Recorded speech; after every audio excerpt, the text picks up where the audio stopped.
Right now, millions of investors are selling, locking in losses and walking away. But at the exact same time, billions of dollars are quietly moving in the opposite direction, because while panic spreads on the surface, the smartest money in the market is already buying aggressively and positioning for what comes next.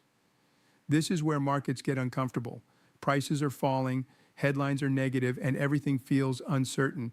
And that's exactly when most people make their biggest mistakes. They react, they follow the crowd, they sell because everyone else is selling. But markets don't reward comfort, they reward discipline. And if you look closely, you'll notice something most people miss: selling is loud, but buying is quiet. The real moves don't happen in headlines, they happen in positioning. If you're starting to see the shift happening beneath the surface, stay with this, because the real advantage isn't knowing what to buy, it's understanding when and why money moves like this. Market panic is one of the most powerful forces in finance because it distorts decision-making and creates widespread mispricing. When uncertainty rises, whether due to economic data, geopolitical events, or sudden market drops, investors shift from rational thinking to emotional reactions. Fear takes over, and the priority quickly changes from making returns to avoiding further losses. This leads to rapid selling, often without a full reassessment of the underlying value of the assets being sold. During these moments, prices can fall much faster than fundamentals justify. Strong companies with stable earnings, solid balance sheets, and long-term growth potential can become undervalued simply because they are caught in a broad wave of selling. Investors are not necessarily selling because the business is failing, but because they want liquidity or psychological relief from uncertainty. This disconnect between price and value is where mispricing begins to appear. Panic also creates a feedback loop. As prices drop, more investors feel pressure to sell, which drives prices even lower. This reinforces the belief that something is fundamentally wrong, even if the initial trigger was temporary or exaggerated. In this environment, short-term price movements become less about actual value and more about sentiment and positioning. For those who can remain disciplined, this period offers rare opportunities. Mispricing allows assets to be purchased at levels that may not reflect their true long-term potential. However, recognizing this requires separating emotion from analysis, which is difficult when the market is dominated by fear and uncertainty. Smart money operates with a fundamentally different mindset, focusing on long-term value rather than short-term fear. Instead of reacting to daily price movements or negative headlines, it evaluates the underlying strength of businesses, industries, and economic trends over extended periods. This perspective allows for more rational decision-making, especially during periods of uncertainty when emotions tend to dominate the market. When prices begin to fall, most investors interpret it as a signal to exit. Smart money, however, asks a different question. Has the intrinsic value of the asset actually changed, or is the price simply reflecting temporary sentiment? In many cases, the decline is driven more by fear than by a real deterioration in fundamentals. This creates a gap between price and value, which long-term investors actively look for. Another important factor is time horizon. Short-term investors are often constrained by immediate performance, forcing them to react quickly to volatility. In contrast, smart money typically operates with a longer time frame, allowing it to absorb short-term fluctuations without changing its overall strategy. This patience provides a significant advantage as it reduces the likelihood of making impulsive decisions. By focusing on value rather than noise, smart money can take positions when others are exiting. It accumulates gradually, often during periods of maximum pessimism when prices are most attractive.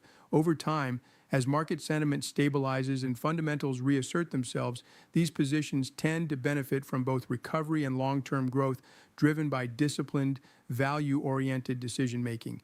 Institutional investors tend to move differently from the broader market because their decisions are driven by structure, research, and long-term capital allocation rather than emotion.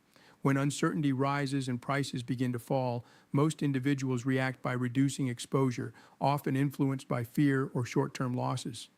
Institutions, on the other hand, are designed to operate through these cycles. They anticipate volatility and often prepare capital in advance, specifically for moments when markets become unstable. During periods of panic, institutions are not looking for reassurance, they are looking for opportunity.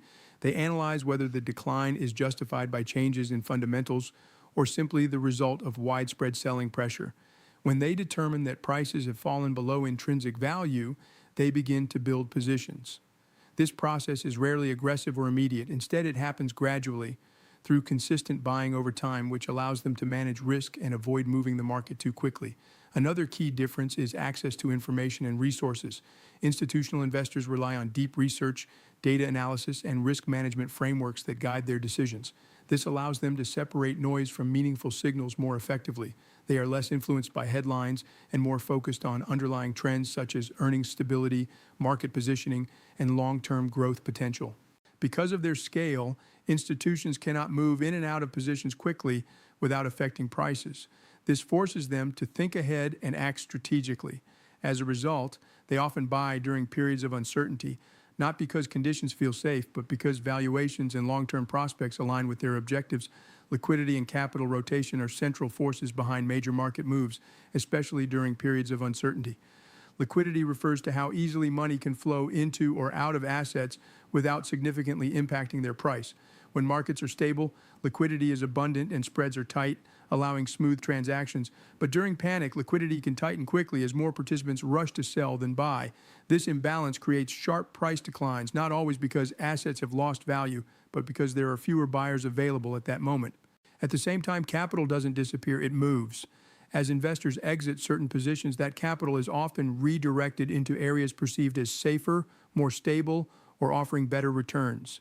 This process is known as capital rotation. For example, during volatility, money may shift out of high growth or speculative assets and into defensive sectors, cash, or short-term instruments. These flows can create significant divergence in performance across different parts of the market. Large institutions play a key role in this process because of the scale of their capital.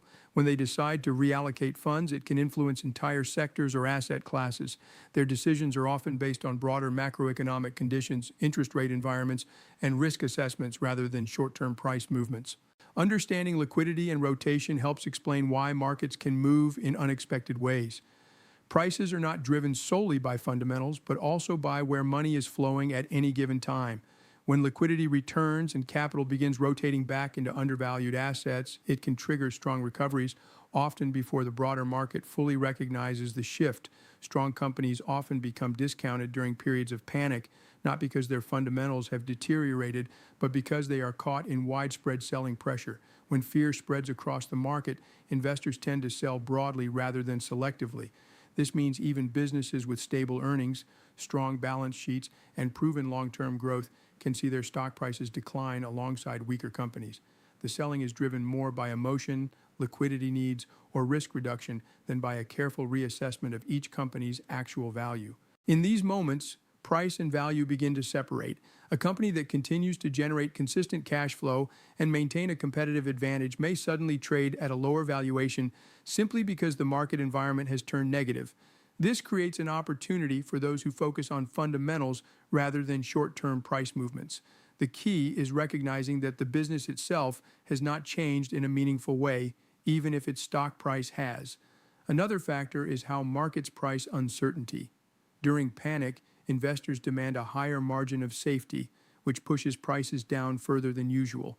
This can result in high-quality companies being available at levels that were previously considered unlikely. For long-term investors, this is where potential upside is created. However, taking advantage of these situations requires discipline and confidence. It is difficult to buy when prices are falling and sentiment is negative, but historically, these are the environments where some of the best long-term opportunities have emerged, driven by temporary dislocations between perception and reality. Retail investors often sell at the worst possible time because their decisions are heavily influenced by emotion, recent price movements, and external noise. When markets are rising, confidence builds and many feel comfortable buying, even at higher prices, because the trend appears strong and risk seems low. But when markets begin to fall, that confidence quickly turns into fear. Losses feel immediate and personal, creating pressure to act in order to avoid further decline. This emotional response often leads to selling after a significant portion of the drop has already occurred. One of the main drivers behind this behavior is recency bias. Investors tend to project recent trends into the future, assuming that if prices are falling now, they will continue to fall. This creates a sense of urgency to exit positions, even when the underlying fundamentals may not have changed significantly.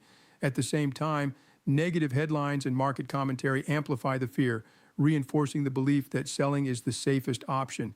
Another factor is the lack of a clear long-term strategy. Without a defined plan, decisions are more likely to be reactive rather than deliberate. This leads to buying during periods of optimism and selling during periods of pessimism, effectively reversing the ideal approach. This pattern creates a cycle where retail investors consistently buy high and sell low. By the time fear peaks and selling becomes widespread, prices are often already near their lows. Those who exit at that point lock in losses, while more disciplined investors begin to step in and take advantage of lower valuations. Fear-driven markets create rare buying opportunities because they push prices far below what underlying fundamentals would normally justify. When fear dominates, investors prioritize safety over logic, often selling assets quickly to reduce exposure without fully evaluating their long-term value. This broad, emotion-driven selling creates a disconnect between price and intrinsic worth, especially for fundamentally strong companies that are temporarily caught in the downturn. In these conditions, uncertainty becomes the primary force shaping decisions. Investors assume worst-case scenarios, pricing in outcomes that may never fully materialize. As a result, valuations compress, sometimes to levels that reflect excessive pessimism rather than realistic expectations. This environment allows disciplined investors to identify assets that are undervalued, not because their businesses are failing, but because the market is overreacting. Another important aspect is timing relative to sentiment. The best opportunities rarely appear when conditions feel stable or predictable. They emerge when confidence is low, volatility is high, and visibility is limited. These are the moments when most participants step back, creating less competition for those willing to act. While it may feel uncomfortable to invest during such periods, the reduced demand often leads to more attractive entry points. Over time, as uncertainty begins to fade and sentiment stabilizes, prices tend to move back toward levels supported by fundamentals. Those who invested during peak fear benefit from both the recovery in sentiment and the inherent strength of the underlying assets, making fear-driven environments a critical phase for long-term positioning. Trying to time the exact bottom of the market is one of the most difficult and often counterproductive goals investors set for themselves. Market bottoms are only clearly visible in hindsight after prices have already begun to recover. In real time, uncertainty is at its peak. News flow is negative, and sentiment is extremely fragile. Waiting for complete clarity usually means waiting until prices have already moved higher, which reduces potential returns and increases the risk of missing the most significant part of the recovery. Positioning early, even if it means not buying at the absolute lowest point, is often a more effective approach. This involves gradually entering the market as prices decline, rather than attempting to predict the exact turning point. By spreading out investments over time, investors reduce the risk of committing all their capital at the wrong moment while still taking advantage of lower valuations. This method aligns with the reality that markets tend to recover quickly and unpredictably once sentiment begins to shift. Another key factor is that some of the strongest gains in the market occur shortly after the bottom, often within a very short window. Missing these initial moves can significantly impact long-term performance. Investors who wait for confirmation may find themselves re-entering at higher prices, driven by renewed optimism rather than disciplined planning. Focusing on positioning rather than perfect timing shifts the mindset from prediction to preparation. It emphasizes consistency, patience, and long-term thinking, allowing investors to benefit from recovery cycles without relying on precise and often unrealistic forecasts. In the end, what you're seeing isn't chaos. It's a transfer. Money doesn't disappear in markets, it moves, and during moments of panic, it tends to move from the impatient to the disciplined, from the reactive to the prepared. While most investors are focused on what they're losing, a smaller group is focused on what they're gaining access to: better prices, stronger positions, and long-term opportunities that only appear when fear takes control. The difference isn't information, it's behavior. Everyone sees the same headlines, the same falling prices, the same uncertainty, but the outcome depends on how those signals are interpreted. One side sees risk in exits, the other sees mispricing and begins to build. Over time, that difference compounds into completely different results. This is where markets quietly separate participants, not based on intelligence, but on discipline, patience, and perspective. Because by the time confidence returns and everything feels safe again, the positioning has already been done. The advantage has already been taken. And that's the reality most people miss. The best opportunities don't feel good when they appear. They feel uncertain, uncomfortable, and easy to ignore. But those are the moments that define outcomes.